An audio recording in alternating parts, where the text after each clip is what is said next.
আপনারা সকলেই অবগত আছেন, গত 26শে জানুয়ারি দেশের প্রজাতন্ত্র দিবসকে সামনে রেখে আমরা রঘুনাথগঞ্জ বিধানসভা তৃণমূল কংগ্রেস কর্মীরা সেই দিনটিকে উৎসর্গ করেছিলাম যুব সমাজের কাছে।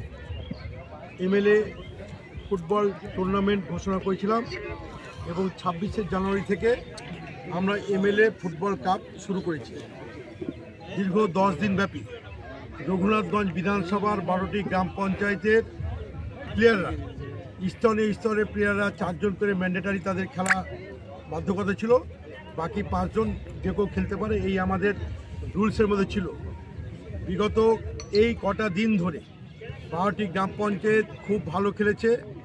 আমি আপনাদের মাধ্যমে এই মাঠে যারা ফুটবল প্রেমিক দর্শক ছিলেন, প্রতিদিন হাজার হাজার দর্শক মাঠে খেলাকে উপভোগ করেছে। তারা যেভাবে খেলোয়াড় দর্শক হিসাবে, খেলা প্রেমিক হিসাবে তার নিদর্শন রেখেছেন, আমি এই মাঠে যে সমস্ত দর্শক ফুটবল প্রেমিক মাঠে এসেছিলেন তাদেরকে আমি আন্তরিক অভিনন্দন, শুভেচ্ছা জানাচ্ছি। এবং আগামীকাল 6ই ফেব্রুয়ারি বৃহস্পতিবার এই মাঠে মেগা এমএলএ কাপ টুর্নামেন্টের ফাইনাল ম্যাচ এখানে অনুষ্ঠিত হবে। একদিকে অংশগ্রহণ করছেন যোত্তমল গ্রাম পঞ্চায়েত, তার সঙ্গে প্রতিদ্বন্দ্বী করছে বর্ষমল গ্রাম পঞ্চায়েত। দুটো দলই টানটান উত্তেজনার মাধ্যমে আপনারা দেখছেন যে মাঠে এত দর্শক হচ্ছে। আমি দর্শকের কথা ভেবে এই মাঠটা যেহেতু চারিদিক প্রাচীর দিয়ে ঘেরা আছে, আপনি দেখবেন এই ডান দিকে আমাকে বাধ্য হয়ে আবার দর্শক গ্যালারি নতুনভাবে আমাকে প্যান্ডেল করে দর্শকের গ্যালারি করতে হচ্ছে। দর্শকে তাদের এখানে মাঠে নেওয়া যাবে না।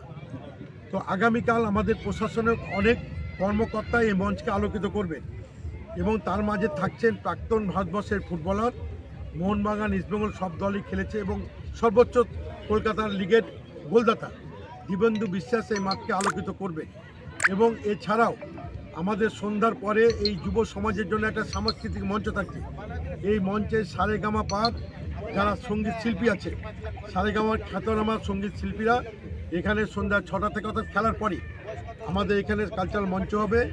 এবং বাংলা চলচ্চিত্র জগতের নায়িকা রূপশ্রী, কী নাম রে, রূপসা মুখার্জি, বাংলা চলচ্চিত্র নায়িকা, ওনারাও এখানে আমাদের যুব সমাজের জন্য কালচারাল প্রোগ্রামে পারফর্ম করবে।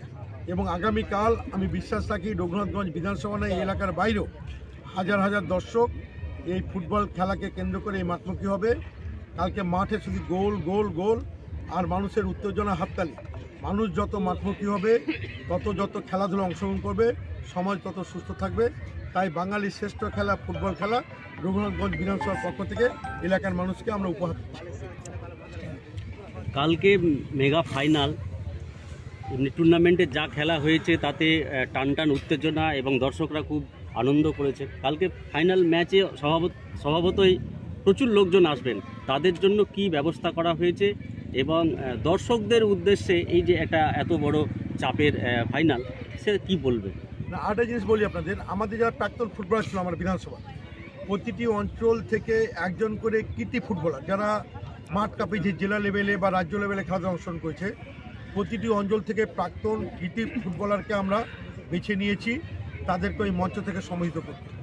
আরও 2 জনকে সম্মানিত করব। আপনারা জানেন যে জঙ্গিপুর পুলিশ জেলার উদ্যোগে আমাদের জঙ্গিপুরে একটা ম্যারাথন দৌড় হয়েছিল 10 কিলোমিটার। সারা ভারতবর্ষের বিভিন্ন রাজ্য থেকে দৌড়ে অংশগ্রহণ করেছিল। আমাদের এই আমার ব্লকে, আমার গ্রাম পঞ্চায়েতে একটি ছেলে রবি দাস, সে কিন্তু 5ম স্থান অধিকার করেছে। শুধু বাংলার বুকে একটাই ছেলে কিন্তু 5ম স্থান অধিকার, তাকেও আমি ওই মঞ্চ থেকে সেদিন ঘোষণা করে তাকে সম্মানিত করা হবে। তাকেও আমরা এই মঞ্চ থেকে সম্মাননা দেব, তার খেলাধুলার সাথে সাথে তার কিট সহ যা যা প্রয়োজন আছে। এবং আপনাদের অনেকে জানা নাই যে আমাদের এখানকার একটা খুদে শিল্পী, 5-এ পরে একটা মেয়ে 6-এ পড়ছে, কাঁটাখালী হাই স্কুলের মেয়েটি, হরিপাড়ের মেয়েটি, এই মেয়েটি ক্যারাটেতে ইন্দো, বাংলাদেশ এবং নেপাল, ভুটান এই প্রতিটি জায়গা থেকে সে চ্যাম্পিয়ন হয়েছে, আমাদের গোল্ড মেডেল এনে দিয়েছে। সেই কৃতি ছাত্রটিকে এই মঞ্চ থেকে আমরা সম্মানিত করব। আমাদের উদ্দেশ্য হচ্ছে যাতে আগামী দিনে ভবিষ্যৎ প্রজন্ম যারা মাঠমুখী হয়, খেলায় অংশগ্রহণ করে।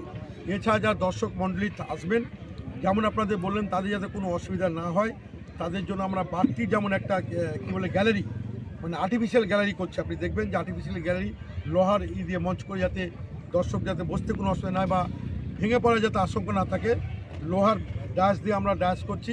এবং পানীয় জলের জন্য সাফিসিয়েন্ট, বাইরে আমাদের জলের ব্যবস্থা থাকছে। এবং আপনাদের বলি, এই মাঠটা যেহেতু খেলামুখী মাঠ, আমি এই মাঠে যেদিন খেলা উদ্বোধন করি, শুভ উদ্বোধন করেছিলাম 26 জানুয়ারি, সেদিনই ঘোষণা করেছিলেন যে ফুটবল প্রেমিক প্রচুর হাজার আসছে। এখানে ক্লাব কর্তৃপক্ষ আমাকে বলেছিল এখানে বাথরুম বা ওয়াশরুমের ব্যবস্থা নেই। এখানে সামনের দিকে আমরা একটা বাথরুম, আমি আমার এমএলএ ল্যাটের যে উন্নয়ন তহবিল, সেই তহবিল থেকে প্রায় 8 লক্ষের অধিক টাকা দিয়ে এই মাঠে যাতে আগামী দিনে যারা খেলোয়াড় দর্শক মণ্ডলীর বাথরুমের কোনো অবস্থা না হয়, একটা বাথরুমেরও ব্যবস্থা করেছি। দুর্ভাগ্য বিষয় যে সম্পূর্ণ কমপ্লিট না করে আগামীকাল আমাদের উদ্বোধন করার কথা ছিল, কিন্তু আমাদের ঠিকাদার বলছে কালকে উদ্বোধন আমি করতে চাইছি না। মাঠের যারা প্লেয়াররা আসবে, উদ্বোধনটা বড় জিনিস নয়, আমি এই মাঠকে একটা মানে পূর্ণাঙ্গ টয়লেট প্রায় 800 স্কোয়ার ফিটে আমরা একটা বাথরুমও দিলাম, যাতে খেলামুখী যুব সমাজ যারা মাঠে আসবে, যারা ইউরিনেলের ব্যবস্থা, ওয়াশরুমের যাতে অসুবিধা না হয়, তারও আমরা এখানে ব্যবস্থা করার উদ্যোগ নিয়েছি। এবং দর্শকের যাতে অসুবিধা না হয়, আমরা জঙ্গিপুর পৌরসভায় সাফিসিয়েন্ট জল ট্যাঙ্ক সব যাবতীয় সব দিকে আমরা নজর রাখছি। এবং বিশেষ করে এখানকার যারা পুলিশ প্রশাসন, তারা আমাদের সঙ্গে বন্ধুত্বপূর্ণ হাত বাড়িয়ে দিয়েছে। প্রশাসনের কর্তারাও কালকে এখানে উপস্থিত থাকবে। টান উত্তেজনা আছে, দর্শক হাজার হাজার দর্শক, কার মনে কি থাকে, কে কোথায় কি করে, আমরা সেদিকে নজর রাখি। Thank you.